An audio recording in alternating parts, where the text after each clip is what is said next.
If there's any ladies in this and you know you're lonely.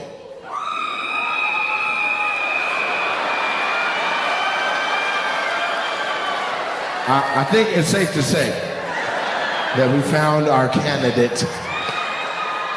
Oh, damn, you couldn't even spin that big around. Yeah, yeah, yeah, yeah, ah, yeah, yeah, yeah, yeah.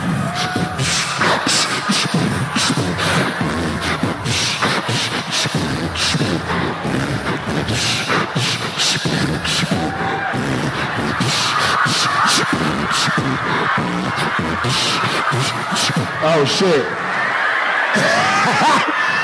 My bad.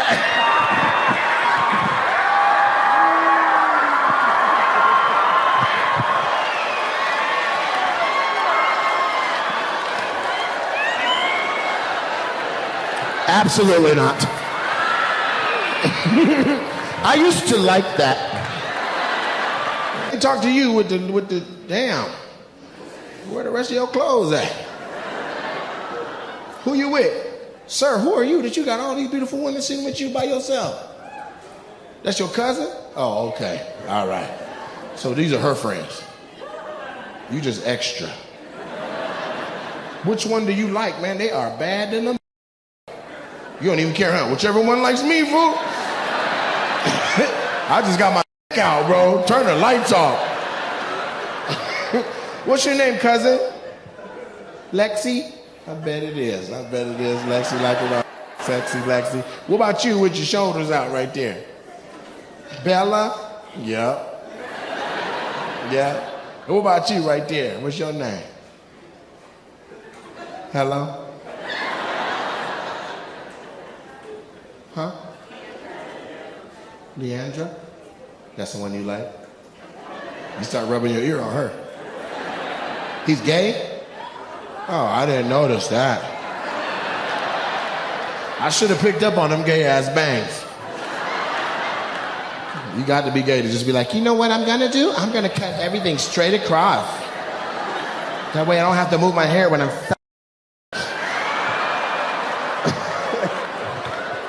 gay. Happy Pride, man. Your shit coming up, man. Yeah, man. Yeah, man. I with the gays. Not. Let's be clear. I with the gays. I don't with the gays. You understand the difference? What up, beautiful people? It's your boy Nate Jackson. It's another episode of Opinionated, and let's get into it because it is going down. There's a lot going on. New York was exciting. New York was a movie. Your boy is now into Legos. That's happening. But we did Breakfast Club. We also did Rory and Maul's podcast, and I'm glad we did it. I had to go straight to New York from Montreal, California, where I accepted the Variety's top 10 comics to watch for 2025, and it's been a whirlwind really since the Netflix special aired. So I don't want to make it like a chest beating, hip hip hooray for myself, or I'm just talking about myself a lot. But I just want you guys to know, like, the dynamic at Breakfast Club was fire, right? Like, it really was lit. Like, I was able to share a story with Charlemagne that it's the thing. When you meet people where their station in life is they meet a lot of people, it's safe to assume they don't remember you. Just assume that. Don't be the cornball that's like, do you remember me? Do you remember my name? What's the point of the pop quiz? One, I actually might because I have a great memory like that. But two, like, what do you prove? Like, all you're doing is risking not being known. Let's just talk, assume that I do. But I didn't want to do that for Charlemagne. And I'm glad I didn't because it seemed as if he was just conducting the meeting, or yeah, it felt like a meeting. If he was conducting the interview, it felt like a meeting. You know, he literally was like, let me just do my job right quick. I got to pay the bills. I got to interview who they got me up in here interviewing. And once I started talking to him about Hip Hop Squares and how I was the crowd warm up and how he told me to, keep going, keep my head down and focus and knock it out. And how he saw himself in me, but he saw it because he was, working under Wendy Williams and stuff. We then had a rapport established. And that that having a rapport on the show you're with the guest who's meeting you from Adam and talking to you and trying to act like, like you guys are longtime friends is different than when they just flat out like have a new understanding, a new respect for you as a person, right? Like gives you a little bit more the benefit of the doubt, gives you a little bit more cushion to fuck around. Like in this case, when I said that, there's only 3 of them. When it started, Envy wasn't in the room. And I didn't know this at the time, but my boy CT called me and he was like, yo, you had them laughing so much, Envy came into the room. And I was like, what's that mean? He was like, dog, he does not do all the interviews. When there's comics, Envy just be out the room. So the noise from the studio, apparently, in CT's perception of it, is what Envy was like, fuck going on in there? And then came in to be like, oh, this one's gonna be a good one.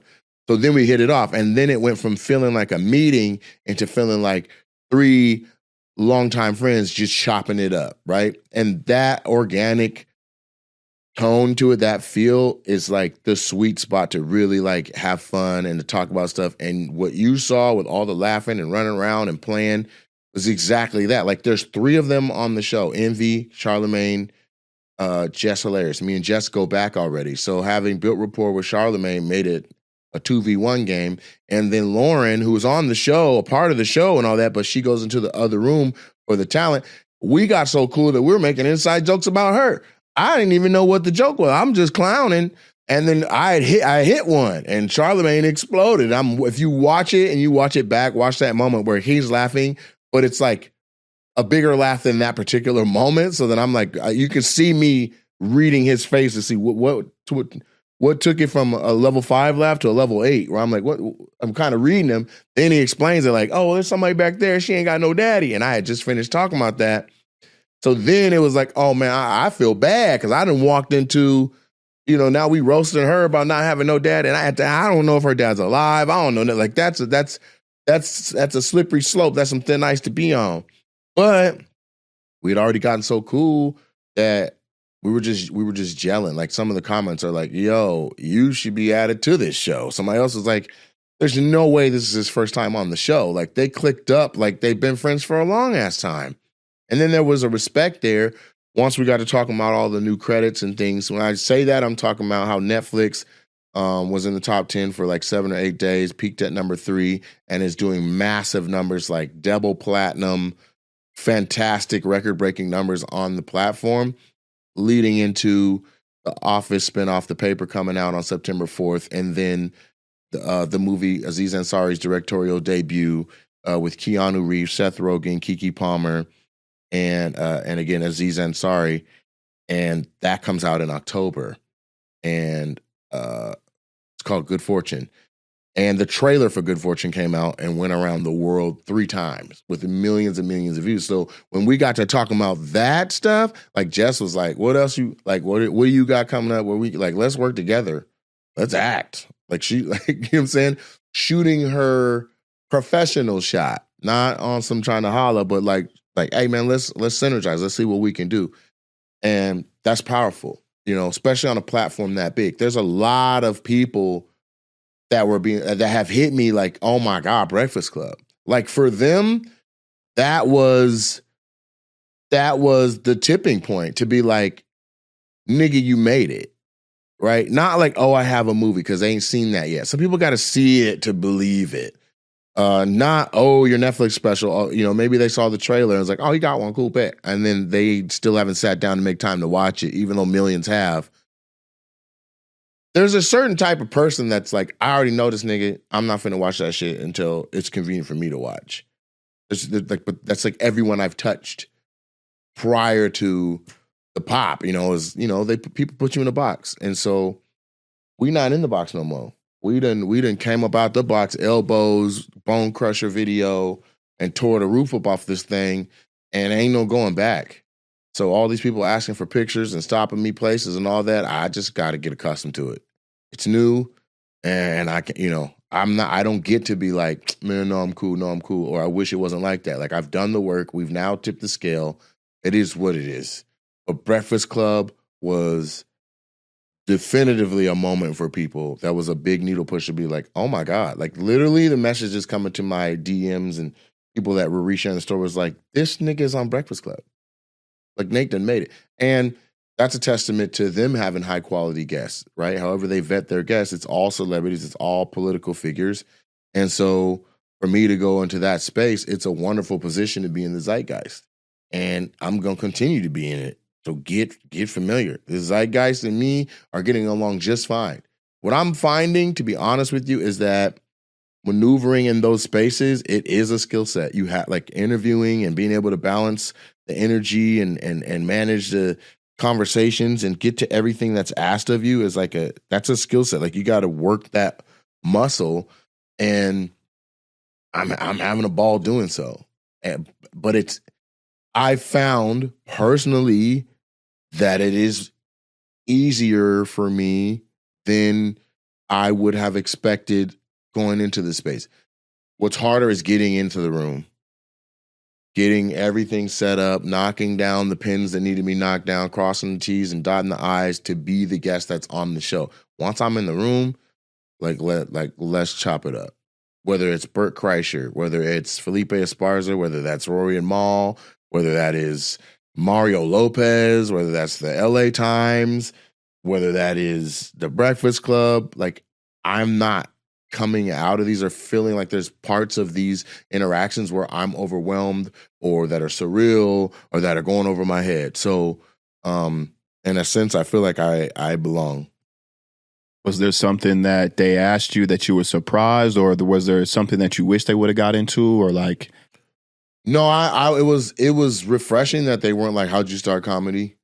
Like that wasn't in it. And then like I'd say about 2/5 of the way through,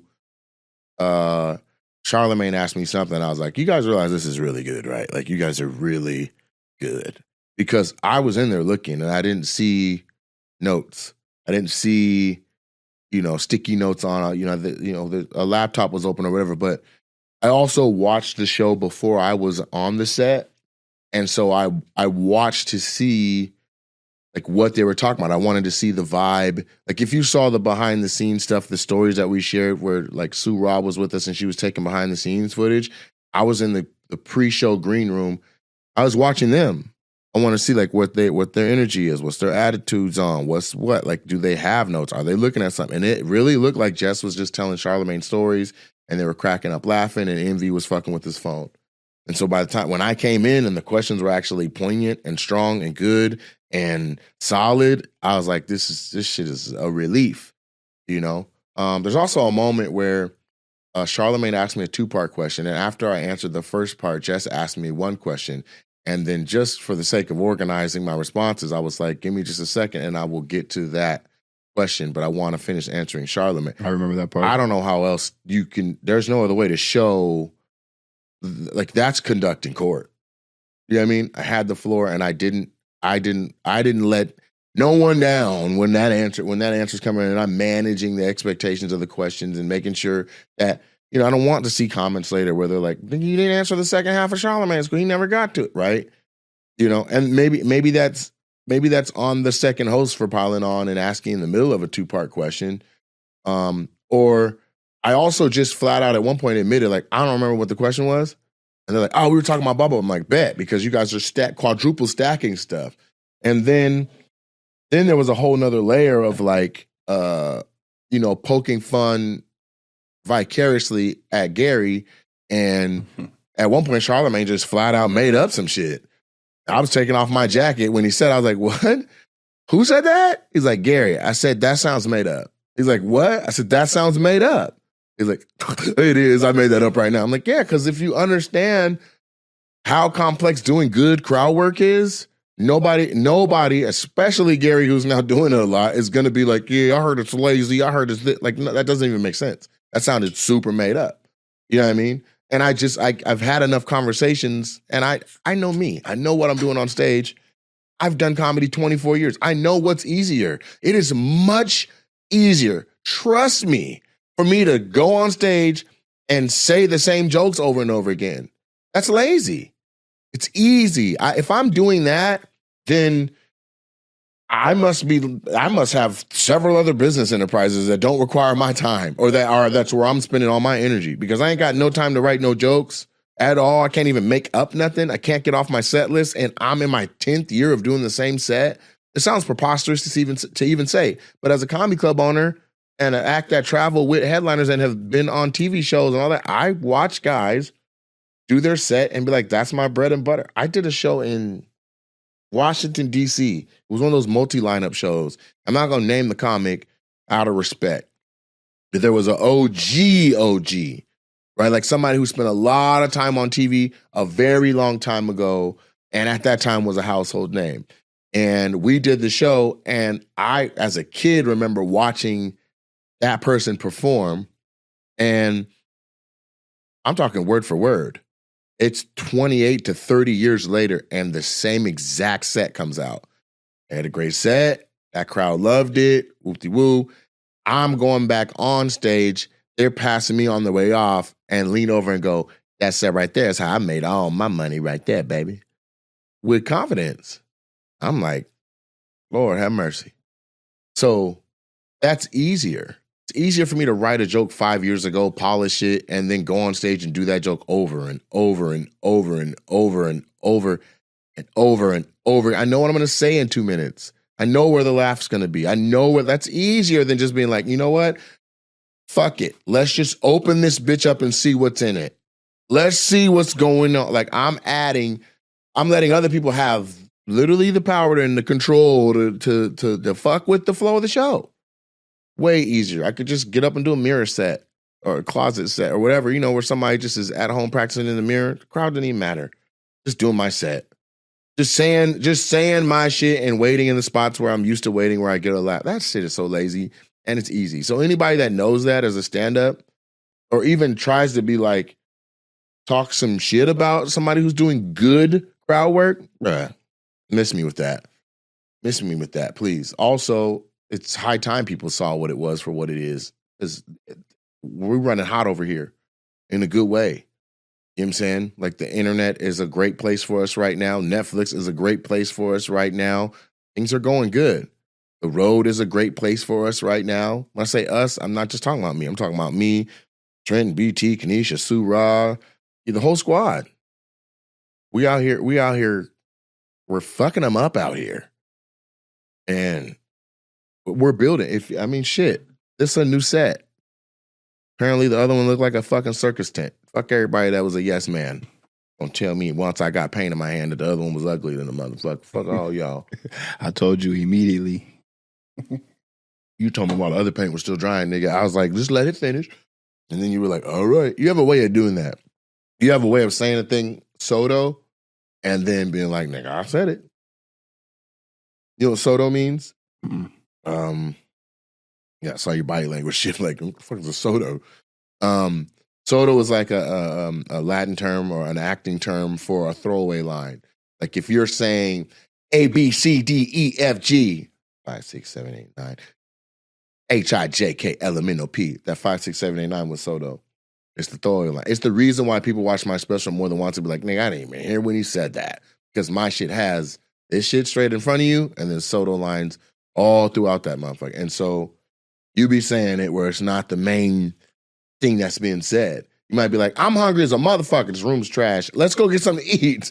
You know what I'm saying? Nah, but then later you be like, I fucking told you. Nah, I think it was more like, it seems like you really into it. Because when you decide something, you just go. It happens.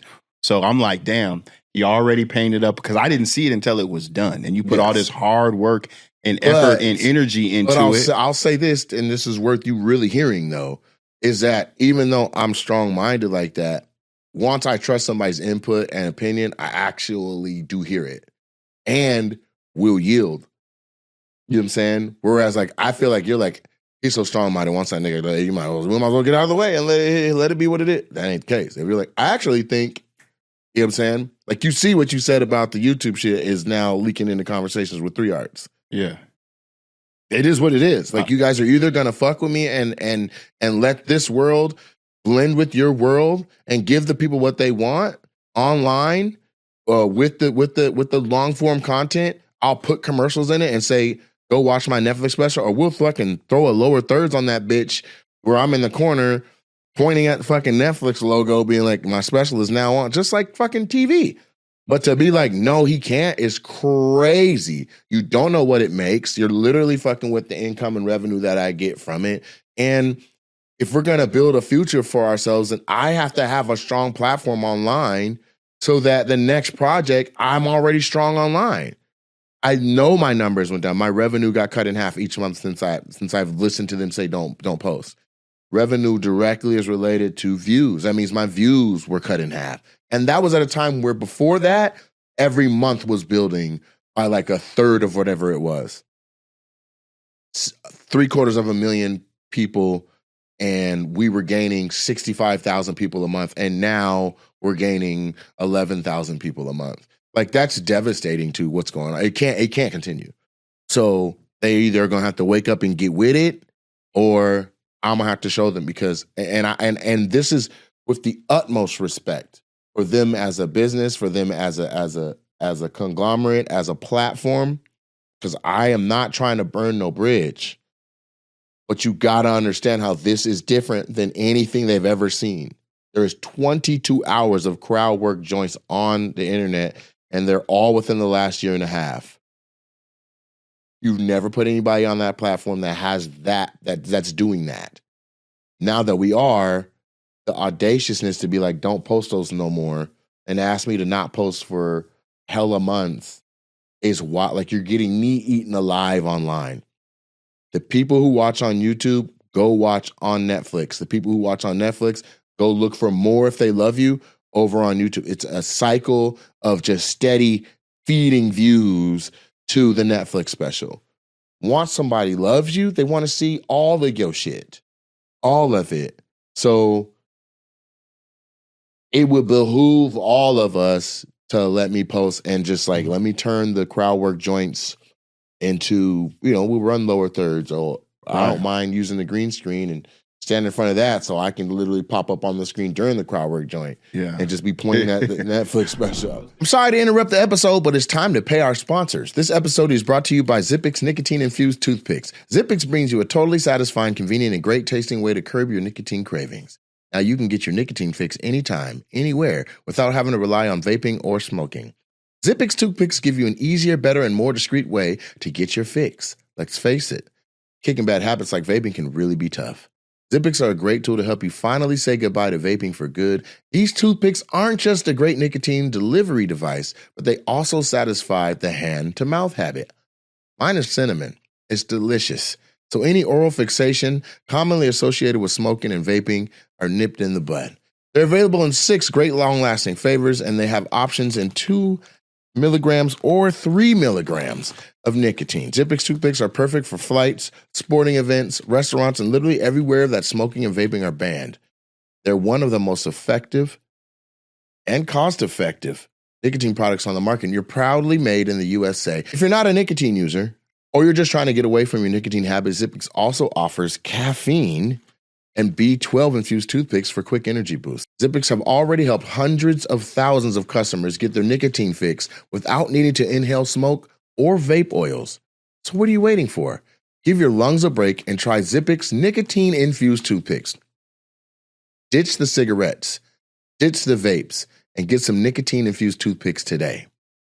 Only sold online at zippixtoothpicks.com. That's ZIPPIX toothpicks.com. Get 10% off your first order by using the code NATE at checkout. You must be 21 or older to order. Warning, nicotine is an addictive chemical. Zip more, smoke less with Zippix nicotine toothpicks. I got to interrupt the show to pay the sponsors. I do. You listen to this, it helps the whole thing. So join the fun on DraftKings Casino. Ranked the #1 casino online experience, they've got everything you've been searching for. Thousands of exciting games, huge jackpots, exclusive offers, and more. New players get a 10-day welcome offer. 500 spins on Huff and More Pup, literally my favorite game, when you play just $5 to start. Download the DraftKings Casino app. Sign up with the code OPINION and spin your favorite slots. The crown is yours. Gambling problem? Call 1-800-GAMBLER. In Connecticut, help is available for problem gambling. Call 888-789-7777 or visit ccpg.org. Please play responsibly. 21 plus. Physically present in Connecticut, Michigan, New Jersey, Pennsylvania, West Virginia only. Void in Ontario. Eligibility restrictions apply. New customers only. Non-withdrawable casino spins issued as 50 spins per day for 10 days. Valid for featured game only and expire each day after 24 hours. See terms at casino.draftkings.com/promos. This ends August 24th, 2025 at 11:59 p.m. Eastern Time. Number 1, based on Eilers and Krejcik 2H24 product analysis. I was thinking the same when you was reading those ads. I'm like, what if there was just an ad in between the crowd work? There has to be.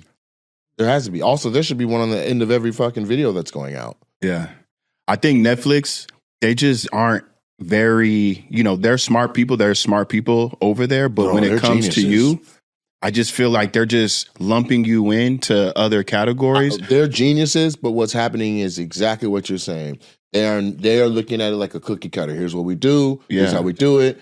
But I'm not. If I was, then my special wouldn't have done what my special did. Right. The numbers stand. The set speaks for itself. The numbers speak for itself. The following speaks for itself. Maybe we should look at this through a lens of let's just look at what we can do with Nate and how it benefits us to let this happen with Nate. The problem is, if I do anything different than what the standard is, that's now the standard, or people are asking to do the same shit I just did.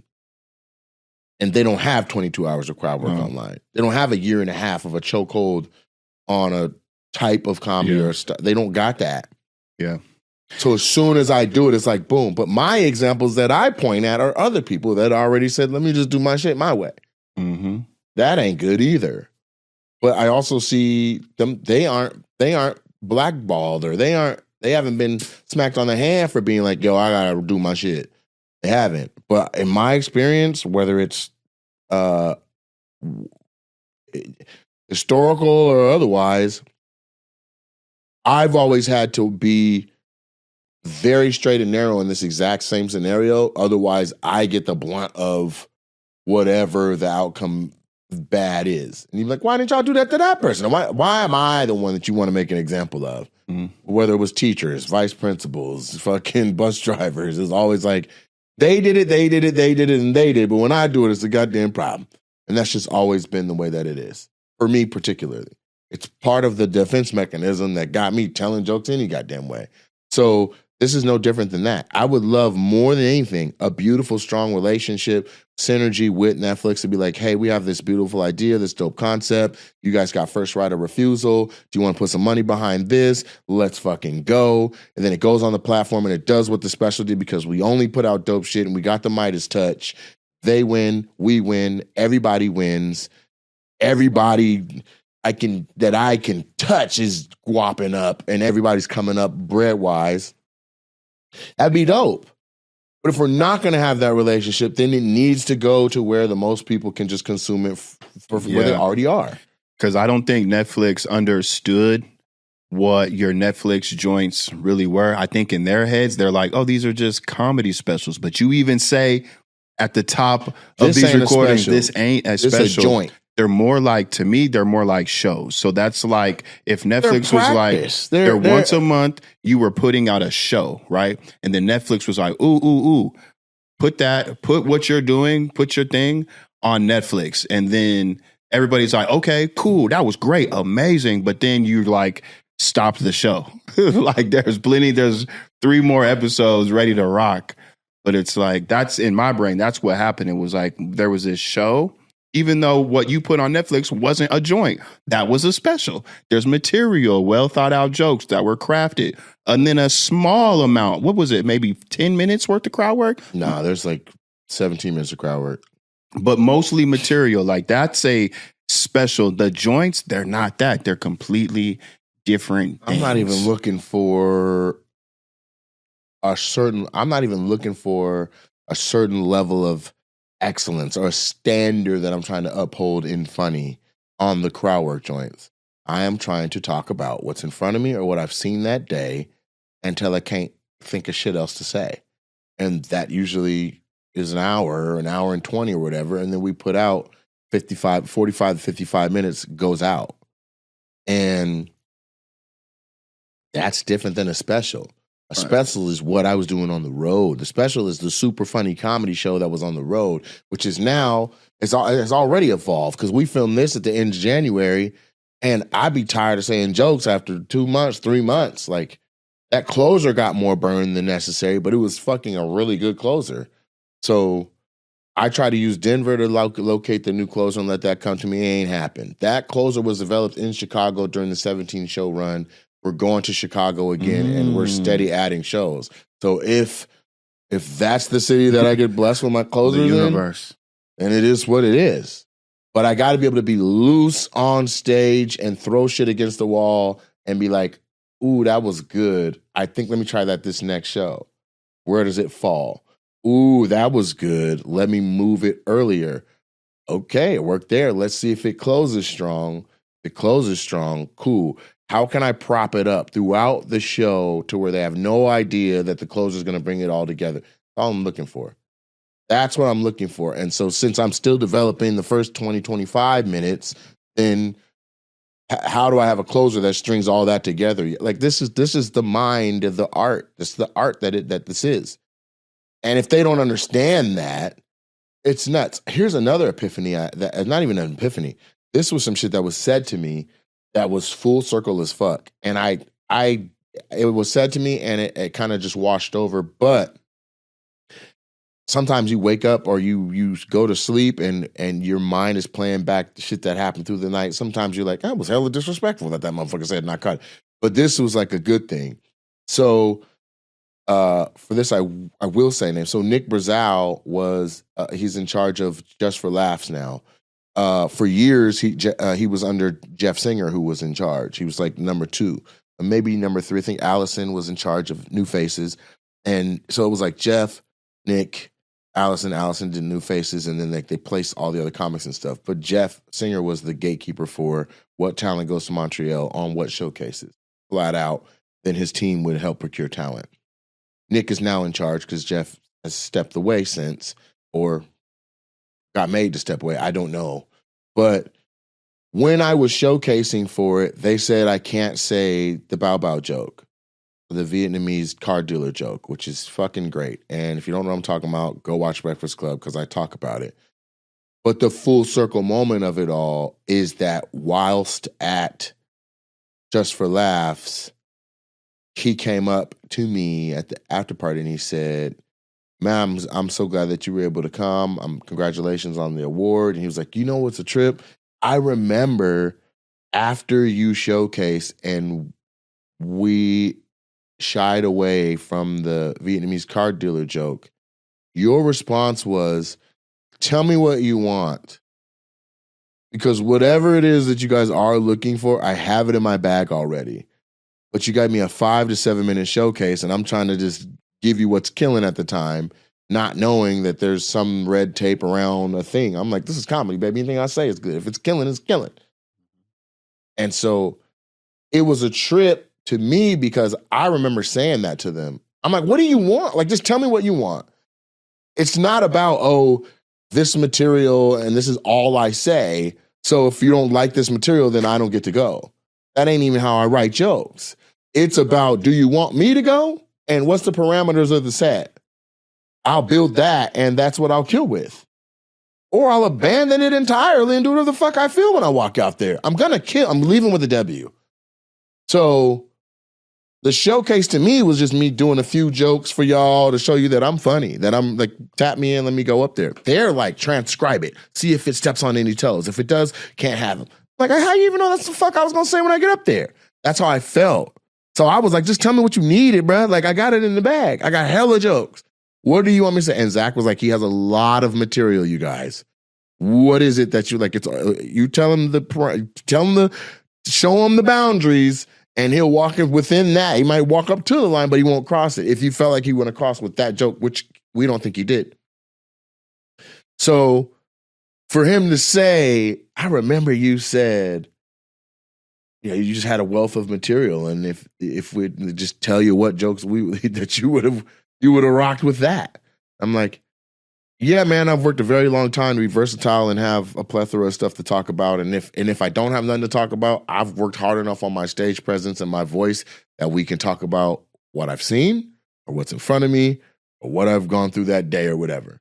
Could literally be, hey, here's what's outside this theater right now. Here's what I found funny. It could be, here's what I found funny in this country of Canada. It could be, here's what I've seen in Montreal today. It could be, here's what they tried to feed me. It could be any number of like all that. You can find comedy in everything. So just rule me out and be like, nah, he's going to say this one joke that might rub somebody. And it's like, yo, clap if you're Vietnamese. The room's quiet. Because how many goddamn Vietnamese are in Canada or in Montreal particularly?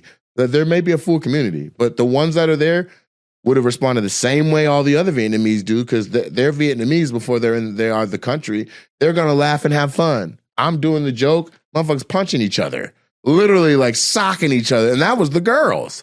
So what are we talking about? The people who said the joke was too much weren't even Vietnamese. It's rule number 3. Don't be offended on behalf of other people. Them people having fun. They paid extra money for this. And you over there like, ooh, I don't know about that one. That should affect them. So, and it's not to knock them because they do have a responsibility as the curators of an entire comedy festival to not bring somebody who walks the line or habitual where they can't predict the outcome that it may be. Like, that's their whole thing. Like, we just want to have good shows. We don't want to rub anybody wrong. We want to have fun. It's like, all right, fine. So I'm not knocking them, but it's just therein lies one of the spurs in my side of this path and this type of doing comedy. You know what I'm saying? If I was a set list comic that just stuck to my set list, then I would be like, hey, what do you guys want? Which they don't even tell people what they want. You go do a showcase trying to get on. They like you, maybe you get a call back or you get a couple callbacks, or if they already respect what you do and they're fans already, maybe you get a straight to callback audition. And that's for the brand news. OG comics just kind of get a call. You want to do a gala? You want to do whatever? You know what I mean? Because at that point, you already can do it. You can do whatever the fuck you want. Right? Mm-hmm. So I respect what they're doing. The thing, what I would like to know is what is the criteria for a new face? Because I never was a new face. What is and I can't go back and be one now, but what was the criteria? Well, what is it? Because when you go to Montreal and you watch a new faces showcase, some of the stuff that is getting said, you're like, you're telling me my joke was risque? And that made, like, it's just, it could just be, I'm not even going to hold my tongue. It's fucking ridiculous. Some of the shit that makes it and some of the shit that is like that whole person can't come. Not, oh, don't say that joke. What else do you have as, that was 1 minute of your 7 minutes. Do you have something else you can alt in there? Like what? So it was dope to be pulled to the side and told exactly that. Like to know that maybe more insight or more research, or now that there's 22 hours of material online, that they can be like, damn, he really does have a lot of shit, or he really can make some funny shit out of thin air, But that guy brought that up to me. I was just like, yo, thank you for having me, man. I appreciate it. He's like, you know what's crazy? So I'll take it as a good full circle moment. And yeah. Crazy. What the fuck? Yeah. Did you I was just looking at the JFL, the list for this year, just to kind of see, what is the criteria, and like there isn't none. No. For years it was make Jeff Singer laugh. And it was now it's make Nick Brazow laugh, or make Allison laugh, or make you gotta rock them. You gotta rock the gatekeeper. You gotta rock the person from said entity that's in the room. Mm-hmm. Then you never know what the thing is. Maybe your hat's too low and they couldn't see your face. Maybe you fucking vaped on them outside on accident and didn't know it was them. Maybe, you know what I mean? It could be anything. Literally, it could be, how the fuck do we know? We don't know. All I know is ain't nobody got no motherfucking notes in their hand. At least Bob Sumner had notes. Goddamn. Bob had a way to score sets. And if you don't know who Bob Sumner is, he's the talent scout for Def Jam. He was Russell Simmons' right-hand man that went and procured all the talent that was on Def Jam. And Bob had a point system where he would score people 1 through 5, and then you could get a plus or a minus next to it. So it's really 15 grades you can get. And then he also had a star system on top of that. So you could get like a 4 with a minus, but still 2 stars. And like he had his whole thing. And it would be just like on a fucking wrinkly ass, tiny ass piece of paper, or like a hotel notepad piece of paper folded up, and he would track all of it. But at least he had that. I don't know what, I don't know if JFL is just like they actually go back and they watch, but who knows? I don't know. It would be cool to know like the process. Like, all right, we watch the showcase live. We see if it motivates us and moves us. I don't even know if they realize how stuffy and stiff and dry the showcase rooms are. Half of that shit is the agents. The other people standing around, comics, venue staff, like 4 or 5 random, like just regular people, fans that got the message. And you're putting all your dreams out in front of that like not realistic crowd.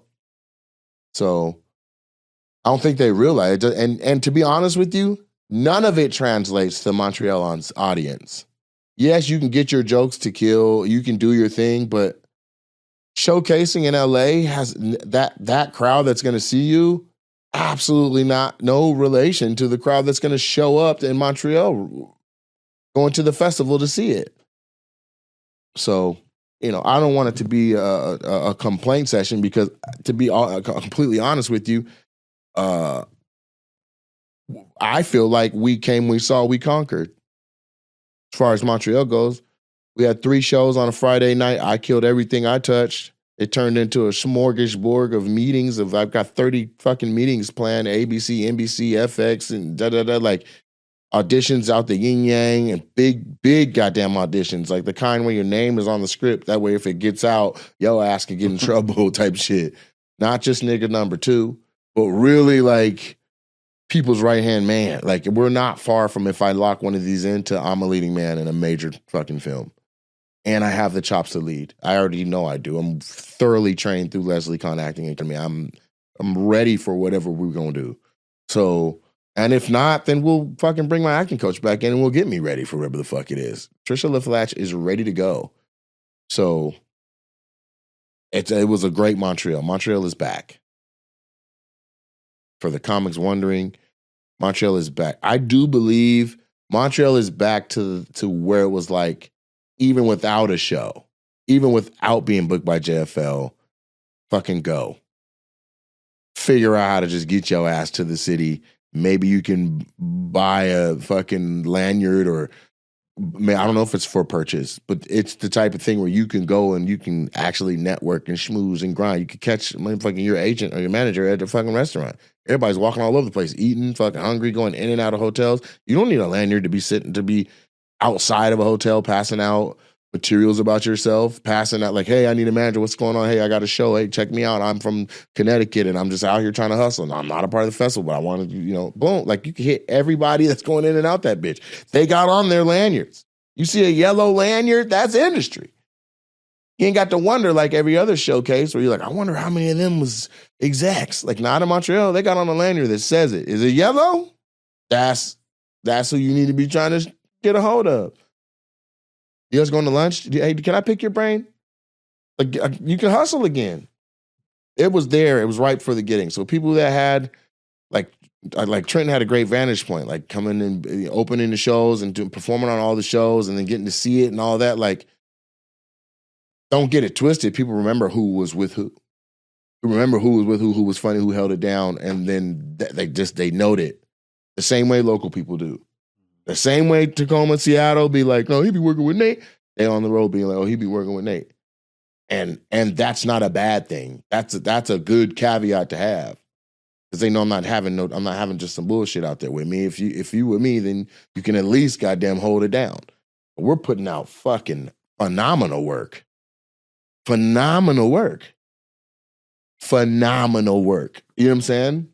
And from one man that puts on 3 and 4 hats to do entertainment, you're handling putting on 2, 3 hats with grace phenomenally. You know what I'm saying? So they can see that kind of shit. All they gotta do is turn and look kind of close. Just kind of close. That's it. Also, did you look into how many people did you see with their team? Not a lot. No. Not a lot. Who did you see with their team? I didn't see nobody. Not agents, not just a manager, but a full team. Yeah, especially, and I'm just gauging this from the top 10, Variety top 10. That's the rumor. If somebody had a team, they were going to have them. Yeah, I didn't. Zero. Nada. I didn't see a single other act at Montreal that brought their team and invested in the trip enough to be like, I don't give a fuck if I make a dime up this bitch. We're all going to see Montreal. We're all going to be all hands on deck. We're all going to be working. We're all going to have a presence. It comes together to all matters. It all matters in the grand scheme of things. Even if fucking Montreal doesn't exist after this year, all those people still do. All the relationships and anyone that saw you, all that, they still are there. They're still present. You know, on my show, at the main show, my main show at the theater, do you remember the crowd when you perform? Mm-hmm. Do you remember the table closest to the stage, far left? It was like a chubby white girl and a brother. No, I don't remember that table, but I definitely remember this group that was to the with left. The bad bitches to the right of them with the red dress. Yeah, like chains. Yeah, like chains. Yeah, the dude with the chain. Yeah. Cool. So I don't know them, but the girl and the guy that I was talking about first, the girl was a fan. She's like, I love your stuff. I want to come to this. I called my homeboy up. I'm like, do you want to go to this? He was like, yeah, I fuck with him. Let me go.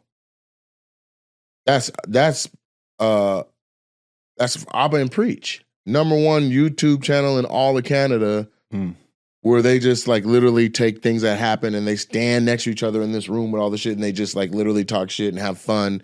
But they do so many topical things. Like they'll talk 6, 7, 8, 9, 10 minutes. I don't think there's a full show anywhere.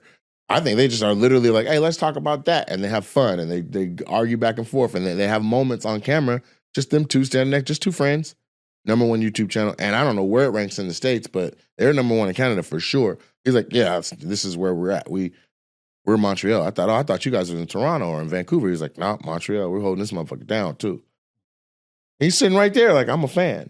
So at the end of the show, him and her came all the way back around back to theater to chop it up with us to be like, man, thanks for. And I even gave a shout out. I said, watch my Netflix special, and after you're done watching that, if you still got time to watch some, go check out Abba and Preach on YouTube. I did hear that. I remember that.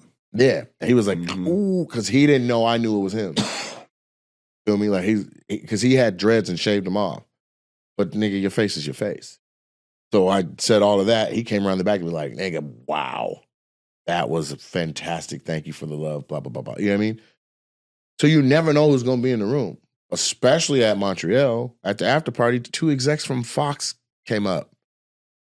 Just like, we were leaving. We just saw you get here. We came back before we left to say hello and speak and tell you that you were amazing tonight. I was like, thank you. I did 3 shows. Which show were you at? Talking about that last one just now? They're like, well, no, we were at Variety Top 10. I was like, oh, okay, cool. I went last at that. And 2 before me, the set wasn't popping. Like the girl ran easily 12 minutes over the light and was doing pedophile jokes that were all missing. So I was like, ooh, they played her off. The music came on. She didn't get to say thank you, good night. They were just like, and that's it. And the lady I was in the back waiting to go up. She's hitting the light.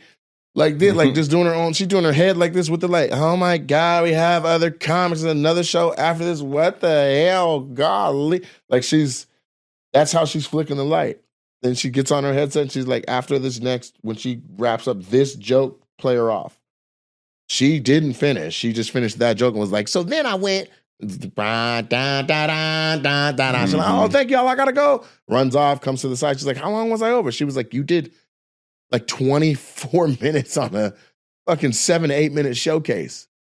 What are you doing? I have a show after this. There's talent after you. You know what I'm saying? That's not as conducive as just like going #5, going #6 in that sweet spot where it's like, whoa. Showcases like that, #4 or 5, hottest fish grease. Then it cools off a little bit. You can heat back up around 8, 9. And then somebody has a chance to close out and it goes strong again. But it's like this. It just is.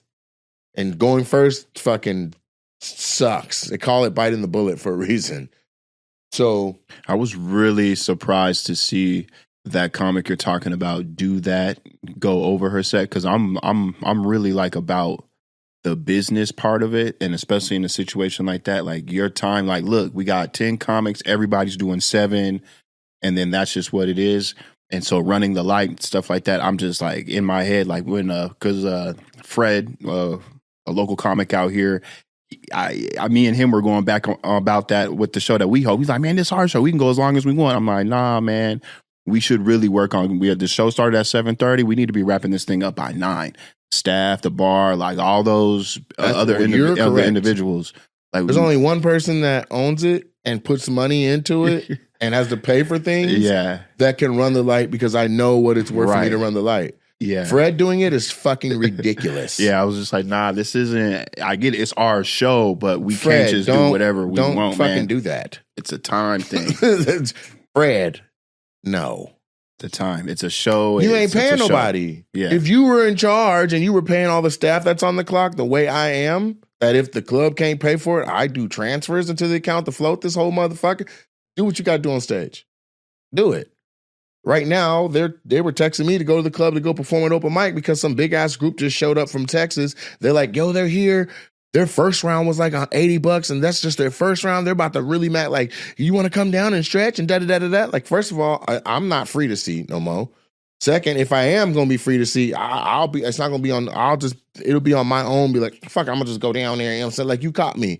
Bet. Otherwise, go on the website like anybody else and you buy my ticket like a fucking headliner coming up. It's ridiculous. But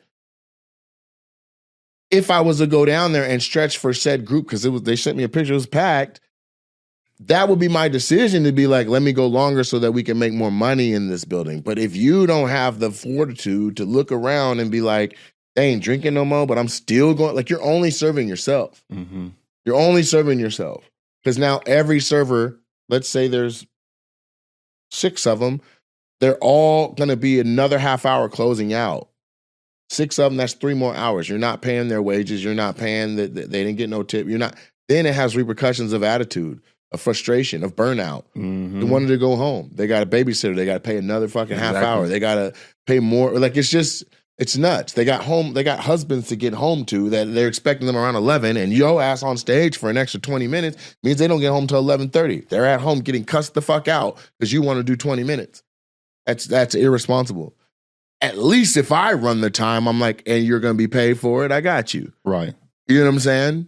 Or if they go home to their person, they're like, babe, I was coming home on time, and then Nate popped in and did a set. I don't give a fuck whose husband it is, and they know it's my business to be like, all right, oh nigga, Nate did this shit. Mm-hmm. You know what I'm saying? They could even be like, man, fuck Nate. But at the end of the day, my name's on every check. Fred ain't paying. No, that makes no sense. That makes no sense. And that goes for any fucking headliner or any comic, not just Fred, but he's the house comic. So he for sure has to set the example to be like, let's respect the time. And to be telling you, hey man, let's fucking fuck the rules up is ridiculous. And I don't want to put this like I'm calling Fred out because it's all Fred. Comics. Fuck that shit, Fred.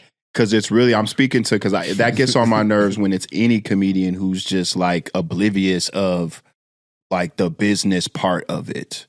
Like, nah, man, we're not just up here just doing whatever it is. Like, there's a structure to this thing. Like, I don't know if that's a good thing that you do that. I don't know if that's because you're older, if you've always just been that kid that understands the macro, and now you're an adult and you're like, I kind of get my place in this big picture. It's that, and then also going on the road with you. It's going to all these different clubs. It's seeing like there's a time frame for everything, and then there's penalties and consequences when it goes over. Right. And that if I decide to do it, it's handled differently than if anybody else decides to do it. Correct. Because it comes out of my expenses. If I be like, fuck it, I'm going to do 2 hours. Nigga, I made that decision going, this going to cost me X amount of bucks. Mm-hmm. You know what I'm saying? Right when I finish, I'm already going to lose meet and greet option time. I'm going to lose merch option time because people are like, yo, I wanted to meet him, but shit, we got to go. Right. Like, I already know that, but I'm trying to give you more show. So that when you see my ticket go on sale again, it's like, that nigga be giving hella show. Hella show. And that, you know what? That shit is in the comments. Somebody without seeing me was like, man, all he does is sit down and talk shit. This shit ain't even funny. Somebody else goes, Shut your dumb ass up. That nigga came to my city and he was on stage solid himself 2 hours. That whole motherfucking show was hilarious. Fuck what you talking about. You obviously haven't seen him. And then the next person was like, touche, I haven't. Maybe I got to step my shit. Like, you know what I'm saying? Mm-hmm. And I found a lot, like the haters that are in my comments, I don't have Delulu ones. I have ones that are ill-informed, then they get informed, then they bend. They're like, yeah, my bad, nigga, you got it. Yeah, because if they actually watch you, like if they watched your special and was just like, nah, it's still trash. Well, then now it's like, well, then you're in this hater category, which is fine. But at least we know where to place you. Like you've been informed, you've been educated, and you still on that. I get not being for everybody. I'm not saying I ain't But for everybody. But I'm with you. But trash? That's what I mean. Like the trash part. That's I can delusion. take like, he's a little too much, a little raunchy, whatever. But to say trash. Nah. This was a good promo, good episode, good getting comfortable back in the new situation or just feeling comfortable on camera alone again. It's been a minute, and so we're back. Thanks for listening to the show. Look forward to seeing some clips that'll be coming out of this. We'll find something clip worthy and get it out to you. Y'all be blessed. Peace.